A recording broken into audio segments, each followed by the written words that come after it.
ফাঁদ তৈরি করতে চেয়েছে, আর তুই ঠিক সেই ফাঁদে পা দিয়েছিস। তুই সামনেকে সন্দেহ করছিস।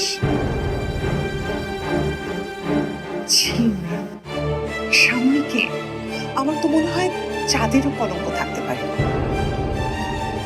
একটা নদীরও মোড় ঘুরতে পারে, কিন্তু সামনে কখনো না, কখনো না। এই মেয়েটা তোকে সূর্য ভেবে 13টা বছর সূর্যমুখী হয়ে ফুটে আছে, আর তুই তার গায়ে কালি ছিটাচ্ছিস। আমি জানি তুই কেন কালি ছিটাচ্ছিস, আর তোর হাতে কালি কে তুলে দিয়েছে সেটা আমি জানি। এই মেয়েটা তোকে সূর্য ভেবে 13টা বছর সূর্যমুখী হয়ে ফুটে আছে, আর তুই তার গায়ে কালি ছিটাচ্ছিস। আমি জানি তুই কেন কালি ছিটাচ্ছিস, আর তোর হাতে কালি কে তুলে দিয়েছে সেটা আমি জানি। আর তোর মনে সন্দেহ ঢুকিয়ে দিয়েছে, আর সামনে এই সর্বনাশের পেছনে তোরও ইন্ধন আছে। আমি শুধু ইমরানকে একা দোষ দেব না।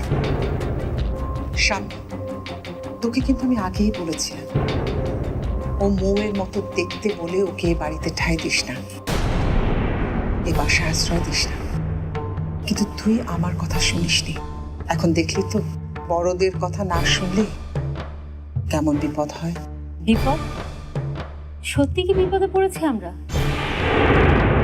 ইমরান, সত্যি করে বলো তো, মায়াকে আমাদের জন্য বিপদ হয়ে এসেছে? তুমি এখনো বলছো বিপদ হয়নি? মায়া তোমার আর আমার মধ্যে দেয়াল তৈরি করতে চায়নি। তোমাকে আমি সন্দেহ করিনি, তোমার আমার সম্পর্কের মধ্যে ফাটল ধরায়নি। বলো, যে সম্পর্ক আঘাতে ভেঙে যায় সেই সম্পর্ক অনেক ঠুনকো। সেটাতে আঘাত হোক আর না হোক এমনিতেই ভেঙে যাবে। যদি বলো ভাঙারই কথা, তাহলে তো সেটা আঘাতের দোষে না, সম্পর্কের কারণেই ভেঙে গেছে। তাহলে তো দোষ আমার, আমি বেঁধে রাখতে পারিনি। অন্যের দোষ নিজের মাথায় নেওয়াটা তোর স্বভাব। দয়া করে স্বভাবটা এখন থেকে ত্যাগ কর। অন্য দোষ যে নিজের মাথায় নেই তা তো শুধু না ভুবু, অন্যের অনেক দোষ আছে যেটা নিজের বুকের মধ্যে কবর চাপা দিয়েও রাখতে পারি। তাও কি ছেড়ে দেব? বড় অদ্ভুত সময় বাস করছি আমরা। যখন যাকে পাচ্ছি কথা শুনিয়ে কোন ঠাসা করে ছাড়ছি, এক ঘরে করে দিচ্ছি সুযোগ পেলি। কোনো কথা শোনাতে ছাড়ছি না। যে দুর্বল তাকে আমরা সবাই মিলে আরো মেরে ফেলতে চাইছি। নিজের দোষ থাকতে অন্যকে দোষী করার খেলা আর কতদিন খেলবো আমরা? কে দোষী? মায়া দোষী? কি দোষ তার? পাসপোর্ট মায়ার নামে নেই নাকি? পাসপোর্টে বিদেশের সিল নেই নাকি? সে কখনো বিদেশেই যায়নি, এটাই দোষ?